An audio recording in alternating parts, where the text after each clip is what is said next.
Los directores estructurales de la carta.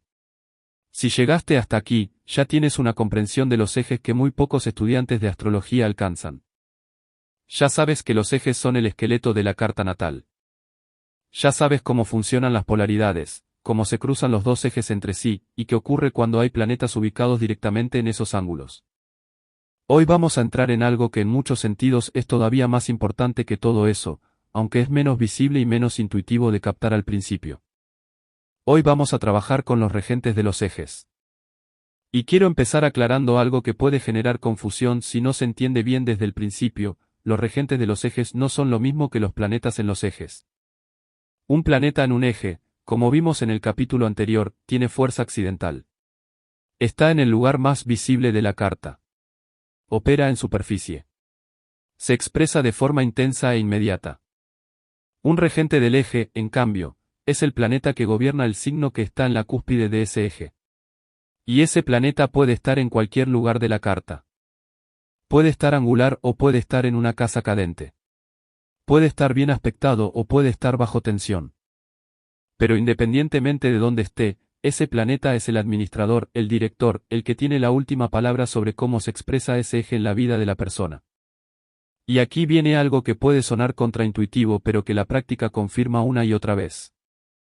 El regente del eje muchas veces tiene más peso estructural que un planeta colocado directamente en el ángulo. Un planeta en el eje tiene el volumen alto. Pero el regente del eje es quien decide hacia dónde se dirige ese volumen. Déjame darte un ejemplo concreto para que esto aterrice. Imagina a alguien que tiene Aries ascendente con el Sol en conjunción exacta al ascendente. Eso es una configuración angular muy potente. El Sol está en el eje, en primer plano, operando con toda su fuerza accidental. Pero el regente de Aries es Marte.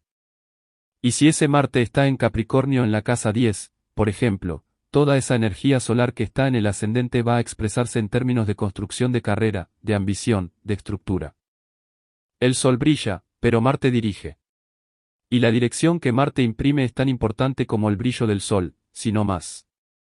Eso es lo que hace que los regentes sean tan importantes. No son los más ruidosos de la carta.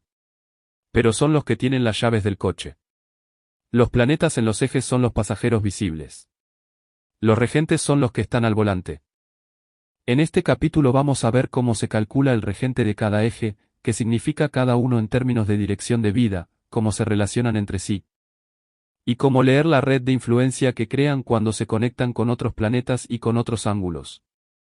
Y al final vamos a ver algunos ejemplos concretos donde la diferencia entre mirar solo los planetas angulares y mirar también los regentes es la diferencia entre una lectura superficial y una lectura que explica de verdad lo que está pasando en la vida de alguien.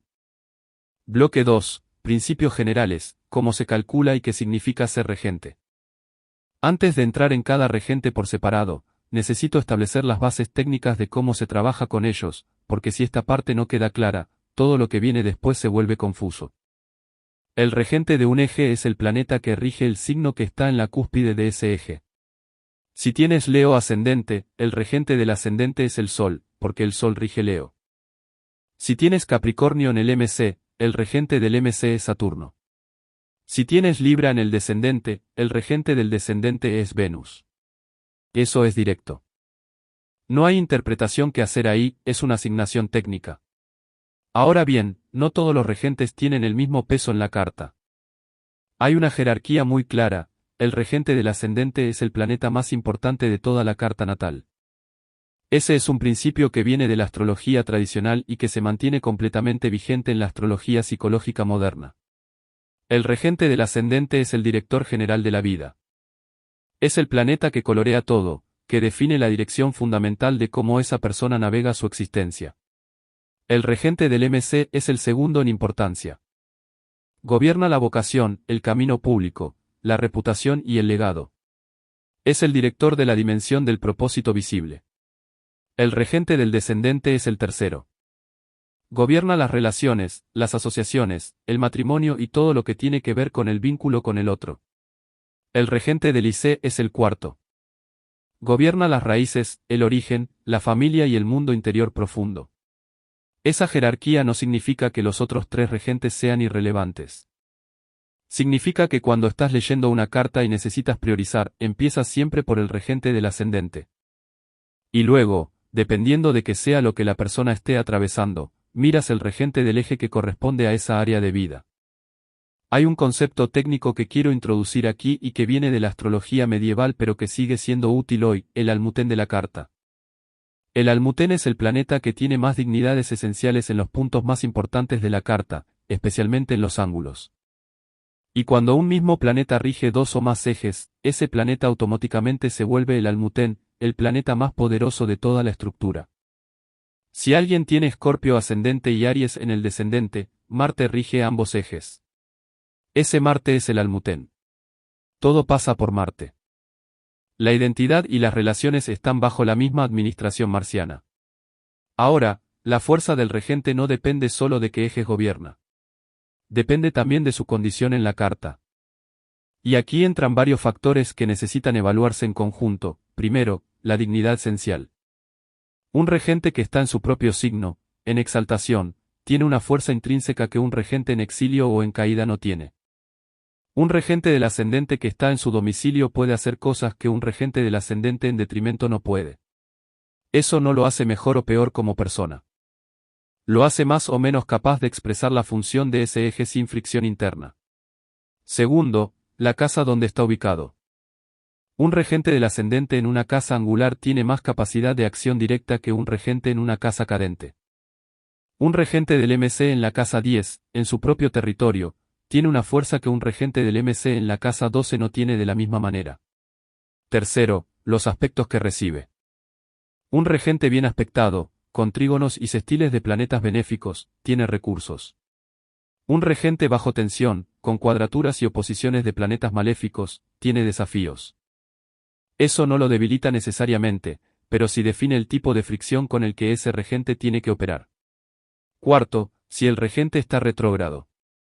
Un regente retrógrado tiene una expresión más interiorizada, más reflexiva, a veces más lenta en manifestarse en el mundo exterior. No está roto. Está operando hacia adentro antes de salir. Y quinto, si el regente está combusto, es decir, demasiado cerca del Sol. La combustión debilita al planeta porque su luz queda opacada por la del Sol. Eso puede traducirse en una dificultad para que ese eje encuentre su expresión autónoma, separada del propósito solar de la persona. Todo esto se evalúa en conjunto. No hay una fórmula mecánica. Hay un arte de leer la condición del regente en su contexto completo. Bloque 3. El regente del ascendente, el director general de la vida. El regente del ascendente es, sin excepción, el planeta más importante de toda la carta natal. Y cuando digo más importante no lo digo de forma decorativa. Lo digo de forma estructural. Este planeta es el que gobierna la identidad, el cuerpo, la vitalidad, la presencia en el mundo, la forma en que la persona navega su vida en términos generales. La casa donde está ubicado el regente del ascendente te dice dónde está el foco principal de la vida de esa persona. No necesariamente donde tiene éxito ni donde está cómoda, sino donde está el centro de gravedad de su existencia. Si el regente del ascendente está en la casa 7, la vida de esa persona gira alrededor de las relaciones. Si está en la casa 10, gira alrededor de la vocación y del rol público. Si está en la casa 4, gira alrededor del hogar, la familia y el mundo interior. Y esto no es una preferencia. Es una estructura. Puedes resistirte a esa estructura durante años. Puedes intentar poner el foco en otras áreas. Pero la vida va a seguir jalándote hacia donde está el regente del ascendente, porque esa es la dirección que tu carta tiene como diseño de base. El signo donde está el regente del ascendente te dice cómo opera esa dirección. Con qué energía, con qué modo, con qué cualidad se mueve la persona hacia esa área de vida. Un regente del ascendente en Aries se mueve con urgencia, con iniciativa, con una necesidad de acción directa. Un regente del ascendente en Piscis se mueve con sensibilidad, con apertura, con una permeabilidad que puede ser un don o una vulnerabilidad según el contexto. Los aspectos que recibe el regente del ascendente te dicen qué recursos y qué desafíos tiene esa persona para vivir su vida de la forma en que su diseño pide. Un regente del ascendente en trígono a Júpiter tiene una facilidad, una expansividad, una sensación de que las puertas se abren con relativa naturalidad. Un regente del ascendente en cuadratura con Saturno tiene obstáculos, restricciones, una sensación de que cada paso requiere más esfuerzo del que parece justo. Ninguna de las dos configuraciones es mejor o peor en términos absolutos. Son dos formas distintas de navegar la vida. Pero la persona con Saturno en tensión con su regente va a necesitar desarrollar una resiliencia y una capacidad de trabajo que la persona con Júpiter en trígono no va a necesitar de la misma manera. Y hay algo muy importante que quiero señalar sobre el regente del ascendente, cuando este planeta está angular, cuando está cerca de uno de los 4 ángulos de la carta. Su influencia se amplifica de forma extraordinaria. Un regente del ascendente que además está en el MC, por ejemplo, crea una alineación casi perfecta entre la identidad y la vocación. La persona se siente ella misma cuando está construyendo su camino público. Un regente del ascendente que está en el IC crea una persona cuya identidad está profundamente enraizada en su origen, en su familia, en su mundo interior. Pero también puede haber tensión. Un regente del ascendente en la casa 12, por ejemplo, lejos de los ángulos, en el territorio de lo oculto y lo invisible, puede indicar una persona que tiene una enorme dificultad para expresar su identidad de forma directa en el mundo. No porque sea débil, sino porque su estructura interna pide un tipo de presencia que no es inmediatamente visible ni fácilmente legible para los demás. Bloque 4. Los regentes del descendente, del MC y del IC. Ahora vamos a trabajar con los otros 3 regentes, cada uno con su función específica pero todos importantes en sus respectivos territorios. El regente del descendente gobierna el área de las relaciones, las asociaciones, el matrimonio y todo lo que tiene que ver con el vínculo significativo con otra persona. Y aquí quiero hacer una distinción muy importante que genera mucha confusión: el regente del descendente no es lo mismo que Venus. Venus es el planeta del amor, de la atracción, del placer, de los valores relacionales. Venus te dice que te atrae, que buscas en términos de armonía y belleza, que disfrutas. Pero el regente del descendente te dice cómo funcionan tus relaciones en términos estructurales. Te dice qué tipo de personas terminas atrayendo no por gusto sino por diseño de carta. Te dice qué dinámicas se repiten en tus vínculos más significativos. Si tienes Capricornio en el descendente, el regente es Saturno. Eso significa que tus relaciones están gobernadas por una energía saturnina: responsabilidad, compromiso, seriedad, madurez y también restricción. Frialdad o peso emocional según cómo esté aspectado ese Saturno. Puedes tener a Venus en Leo, que te hace disfrutar del romance y del drama y de la expresividad. Pero tus relaciones reales, las que duran, las que estructuran tu vida, van a estar marcadas por Saturno. Y si no entiendes eso, vas a estar buscando Leo en las relaciones y recibiendo Capricornio, sin entender por qué. La casa donde está el regente del descendente te dice dónde encuentras a tus parejas o socios más significativos, o qué área de tu vida se activa a través de esas relaciones. Si el regente del descendente está en la casa 10, las relaciones tienen un impacto directo en tu carrera o tu reputación. Si está en la casa 4, las relaciones te conectan con tu mundo familiar o con tu necesidad de hogar. El regente del MC gobierna la vocación, la carrera, el rol social, la reputación y el legado. Este es el planeta que define no solo lo que haces profesionalmente, sino cómo te ve el mundo, que construye, que queda visible después de ti. Y aquí hay algo que me parece fundamental entender: el MC no es solo la carrera en el sentido de empleo. Es el rol que ocupas en la sociedad. Es la forma en que contribuyes al mundo de manera que otros lo reconocen. Puedes tener un empleo que paga las cuentas y que no tiene nada que ver con tu MC. Pero tu MC va a seguir presionando para que encuentres una forma de expresar esa energía en el mundo público, aunque sea fuera del trabajo formal. Si el regente del MC es Mercurio y está en la casa 3, tu vocación tiene que ver con la comunicación, la enseñanza, la escritura, el intercambio de ideas. Si el regente del MC es Marte y está en la casa 6, tu vocación tiene que ver con la acción, el servicio, el trabajo técnico, la resolución de problemas concretos. La casa donde está el regente del MC te dice en qué área de tu vida se construye tu propósito visible. Los aspectos que recibe el regente del MC te dicen qué tan fácil o difícil es construir esa vocación. Un regente del MC en trígono con Júpiter puede indicar una carrera que se expande con relativa facilidad, que tiene oportunidades, que encuentra apoyo. Un regente del MC en cuadratura con Plutón indica una carrera marcada por crisis, transformaciones, luchas de poder. Pero también una profundidad y una capacidad de renacer que las carreras más suaves nunca desarrollan. El regente del IC gobierna las raíces, el origen, la familia, el hogar, la base psicológica profunda y también el final de la vida. Este es el planeta menos visible de los 4 regentes, pero es el que sostiene todo lo demás desde abajo. La casa donde está el regente del IC te dice qué área de tu vida está más conectada con tu origen emocional, con tu necesidad de seguridad interna, con lo que sientes como hogar. Si el regente del IC está en la casa 9, tu sentido de hogar puede estar ligado a los viajes, a la filosofía, a las búsquedas de sentido que te sacan del lugar físico de origen. Si el regente del IC está en la casa 2, tu sentido de seguridad interna está muy ligado a la seguridad material, a tener recursos tangibles que te den una base concreta. Los aspectos al regente del IC te dicen qué tipo de recursos o desafíos heredaste del entorno de origen. Un regente del IC bien aspectado puede indicar una base familiar que, aunque no fuera perfecta, ofreció suficiente contención. Un regente del IC bajo mucha tensión puede indicar una base familiar conflictiva, inestable, que dejó heridas que la persona carga en su estructura emocional profunda. Bloque 5. Dinámicas avanzadas, cuando los regentes se conectan entre sí. Ahora vamos a entrar en lo que considero una de las partes más interesantes y más reveladoras del trabajo con los regentes, las relaciones entre ellos. Porque los 4 regentes no operan de forma aislada. Se conectan. Se modifican mutuamente.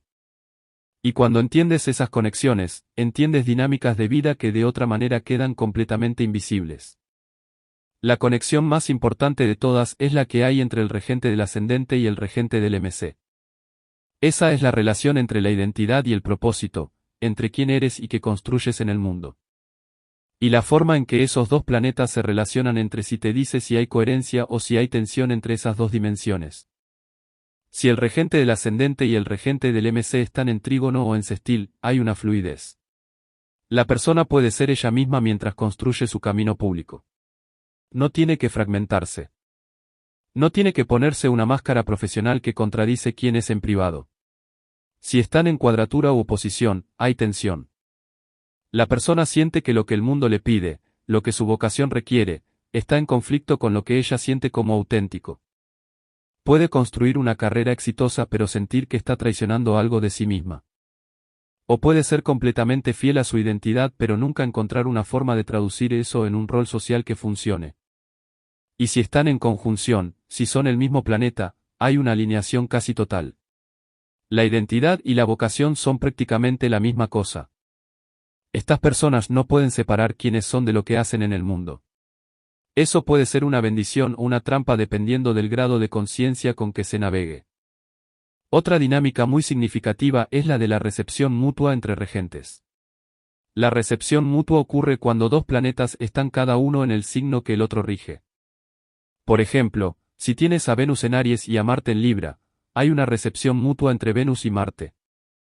Y si Venus rige uno de tus ejes y Marte rige otro, esa recepción mutua crea un vínculo directo entre esas 2 áreas de vida. Imaginemos que Venus rige tu ascendente y Marte rige tu descendente, y están en recepción mutua. Eso crea una conexión muy estrecha entre tu identidad y tus relaciones. Lo que eres y lo que buscas en el otro están entrelazados de una forma que hace que las relaciones sean casi una extensión de tu propia identidad. Eso puede generar una riqueza relacional enorme, pero también puede generar una codependencia si no se trabaja con conciencia. Hay otro caso que quiero mencionar porque es muy particular y muy potente, cuando un mismo planeta rige 2 ejes opuestos. Esto solo puede pasar con ciertos signos. Por ejemplo, Marte rige Aries y también rige Escorpio. Si tienes Aries ascendente, Marte rige tu ascendente. Si además tienes Escorpio en el descendente, Marte también rige tu descendente. Todo el eje identidad-relaciones está bajo la administración de un solo planeta. Cuando eso ocurre, hay una unificación muy fuerte pero también una posible confusión entre esas 2 áreas. La persona puede tener dificultad para distinguir entre lo que es ella misma y lo que es la proyección que hace en el otro. O puede sentir que sus relaciones siempre reproducen dinámicas que tienen que ver con su propia forma de ser, porque ambas están gobernadas por la misma energía. Y finalmente, cuando hay stellums que incluyen a un regente de eje, ese regente se carga con toda la densidad de ese stellum.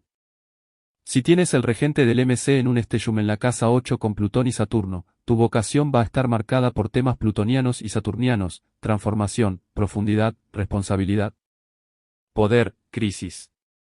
No es una vocación ligera. Es una vocación que va a pedirte que te metas en territorios donde la mayoría de la gente no quiere entrar.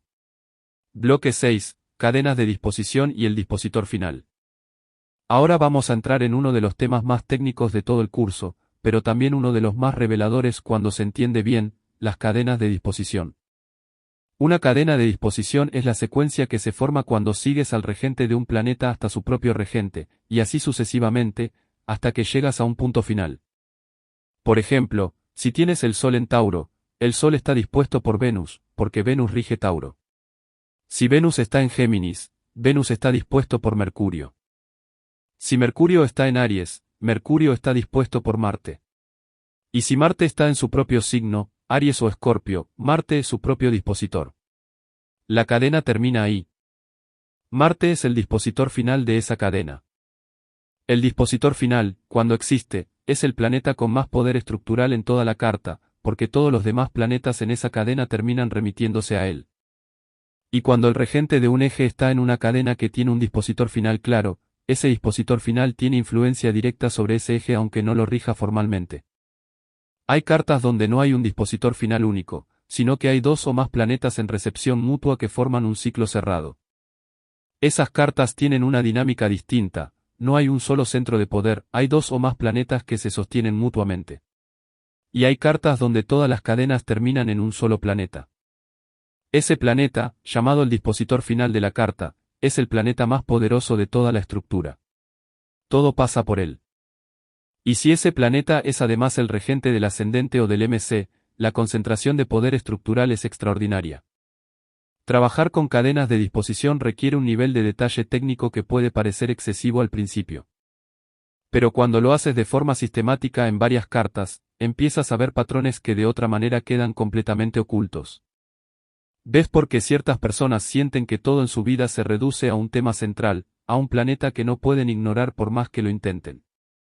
Bloque 7. Regentes débiles, regentes en casas difíciles y remedios.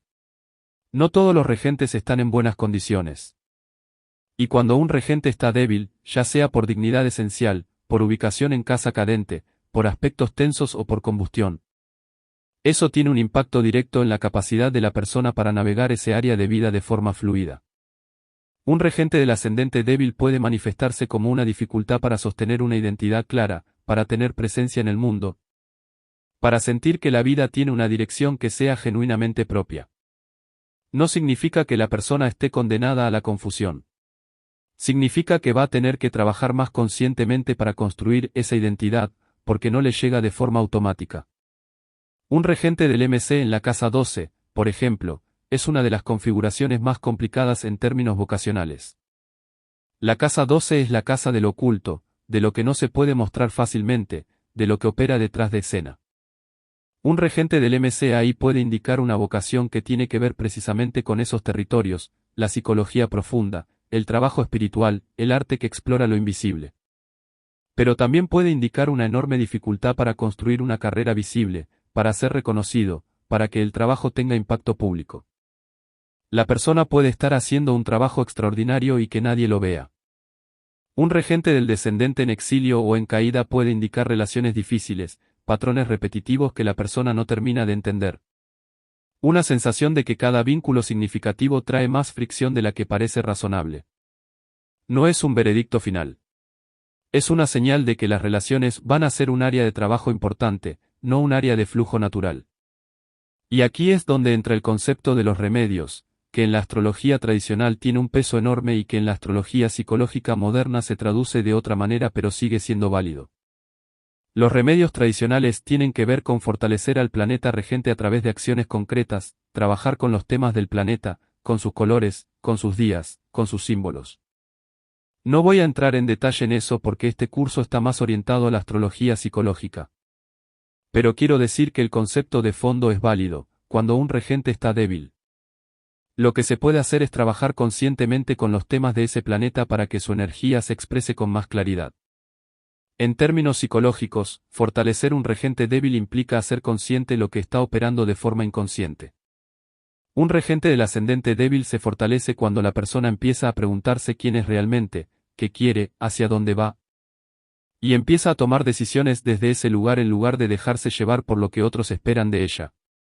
Un regente del MC en una casa difícil se fortalece cuando la persona deja de esperar que la vocación le llegue de forma fácil y empieza a construirla paso a paso. Desde la humildad de saber que va a tomar más tiempo y más esfuerzo que para otras personas, pero que eso no significa que no sea posible.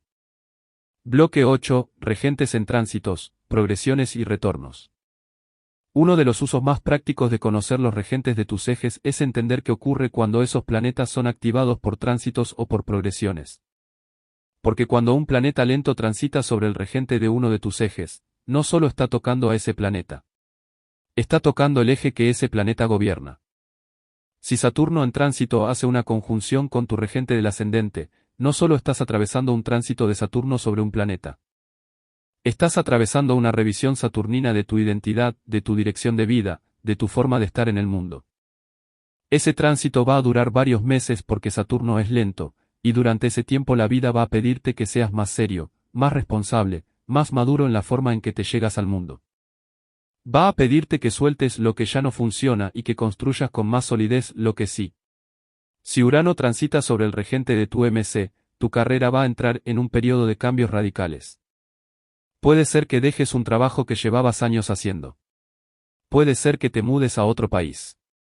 Puede ser que descubras una vocación completamente nueva que no habías considerado antes. Urano no pide permiso.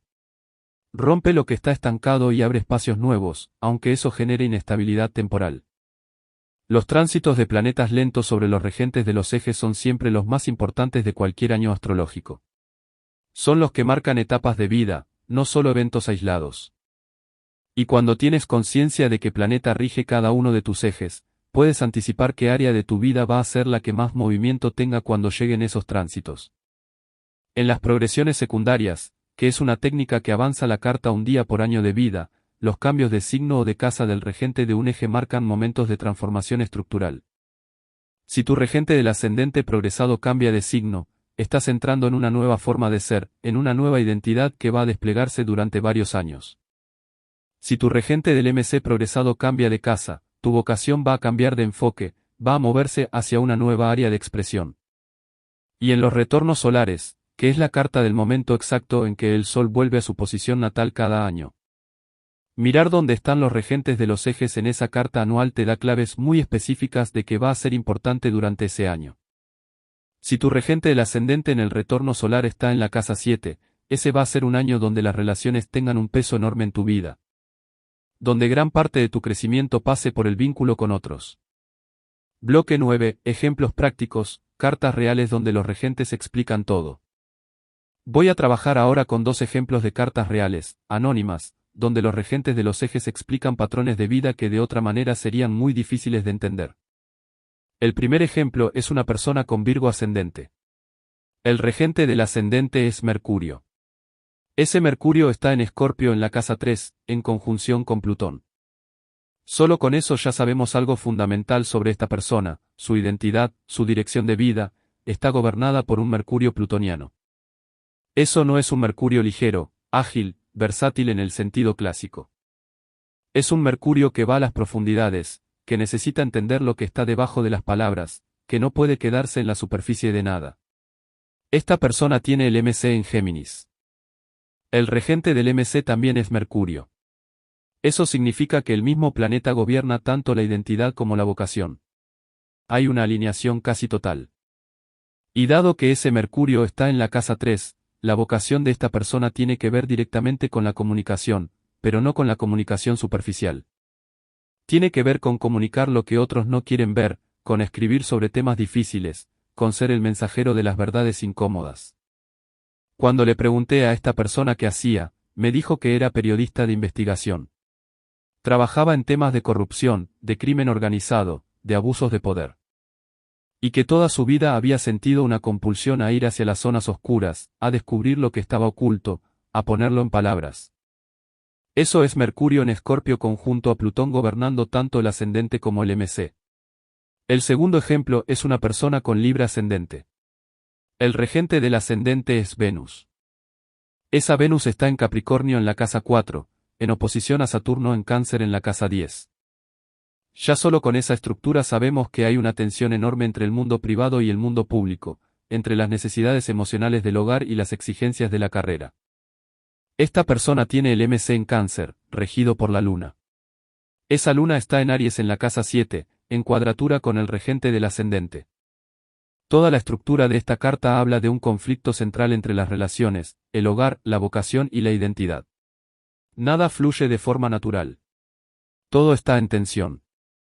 Cuando hablé con esta persona, me contó que había pasado años sintiendo que tenía que elegir entre su familia y su carrera. Entre lo que ella quería para sí misma y lo que sus parejas necesitaban de ella, entre construir algo visible en el mundo y cuidar de su mundo interior. Y que cada vez que priorizaba una cosa, sentía que estaba traicionando la otra. Eso es exactamente lo que la carta muestra. No es un juicio. Es un mapa. Es la tensión con la que esta persona vino a trabajar. Y cuando lo pudo ver con claridad, cuando pudo nombrar esa tensión en lugar de sentirla como una falla personal, pudo empezar a navegar esa complejidad con más conciencia. Bloque 10. Integración práctica, cómo usar todo esto en lecturas reales. Llegamos a la parte más práctica de este capítulo, y la que marca la diferencia entre una lectura técnicamente correcta y una lectura que realmente acompaña a una persona. Cuando tengo una carta frente a mí, después de identificar los planetas angulares que vimos en el capítulo anterior, lo segundo que hago es identificar los 4 regentes de los ejes. Y me hago una serie de preguntas en orden. Primero, ¿dónde está el regente del ascendente? Porque esa respuesta me dice dónde está el centro de gravedad de la vida de esta persona. Si está en la casa 10, la carrera es central. Si está en la casa 7, las relaciones son centrales. Si está en la casa 12, el mundo interior es central. Segundo, ¿cómo está ese regente? ¿Está en buena condición o está bajo tensión? ¿Tiene aspectos fluidos o tiene aspectos difíciles? Porque eso me dice si esta persona tiene recursos naturales para vivir su vida o si va a tener que trabajar mucho más conscientemente para construir lo que necesita. Tercero, ¿hay algún planeta que rija más de un eje? Porque si lo hay, ese planeta es el almutén, el director de orquesta de la carta, y todo lo que pase con ese planeta va a tener un impacto múltiple. Cuarto, ¿cómo se relacionan entre sí el regente del ascendente y el regente del MC? ¿Están en aspecto fluido, en tensión o sin aspecto? Porque esa relación me dice si hay coherencia o conflicto entre la identidad y la vocación. Y quinto, ¿qué tránsitos importantes están tocando a los regentes en este momento? Porque eso me dice qué área de la vida está siendo activada ahora, qué es lo urgente, qué es lo que la persona probablemente está sintiendo como más significativo en su vida actual. Esas 5 preguntas, respondidas con cuidado y en ese orden, me dan una estructura narrativa para construir la lectura. No como una lista de rasgos, sino como un relato coherente sobre las tensiones fundamentales de esa vida. Sobre los recursos que esa persona tiene y sobre las áreas que van a requerir más trabajo consciente. Y lo que intento siempre es que la persona que me escucha salga de la consulta con una sensación de que tiene más claridad sobre por qué ciertas cosas se repiten en su vida. Por qué ciertas áreas son más fáciles que otras, y qué puede hacer con esa información para navegar su existencia con más conciencia y más libertad. Bloque 11. Cierre, la arquitectura invisible que sostiene todo. Quiero cerrar este capítulo con la imagen que usé al principio, porque me parece que captura bien lo que hemos visto hoy. Los ejes son el esqueleto de la carta natal. Los planetas en los ejes son el volumen alto, lo que se ve, lo que opera en superficie. Pero los regentes de los ejes son los directores estructurales de ese esqueleto. Son la arquitectura invisible que sostiene todo, que define hacia dónde se mueve cada área de vida, que gobierna la forma en que cada eje se expresa en la realidad cotidiana. Hay algo que con el tiempo he llegado a entender trabajando con cartas, y es que las personas que entienden sus regentes tienen una ventaja enorme en términos de autoconocimiento. No porque el conocimiento les resuelva los desafíos, sino porque les da un mapa claro de dónde están esos desafíos, de por qué existen, y de qué recursos tienen disponibles para trabajarlos. Si tienes un regente del ascendente débil, saberlo no te lo fortalece de forma mágica. Pero te permite dejar de culparte por algo que es una configuración estructural y empezar a trabajar conscientemente con esa energía. Si tienes un regente del MC en una casa difícil, saberlo te permite ajustar tus expectativas, soltar la idea de que la carrera tiene que ser fácil. Y construir desde la humildad de saber que va a tomar más tiempo pero que es posible. Dominar esta capa de la carta, la capa de los regentes, es lo que separa una lectura buena de una lectura excepcional. Porque es la capa que explica no solo cómo es una persona sino por qué es así, hacia dónde se está moviendo su vida, y que tiene disponible para navegar ese movimiento. En el próximo capítulo vamos a entrar en uno de los temas más técnicos y más reveladores de todo el curso, los aspectos a los ejes. Vamos a ver cómo los planetas que no están directamente en los ángulos ni los rigen, pero que están en aspecto con ellos, modifican radicalmente la expresión de los cuatro ángulos y crean patrones de vida que son profundos y a veces inevitables.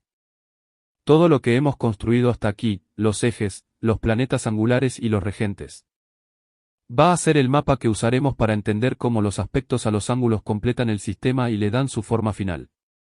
Nos vemos ahí.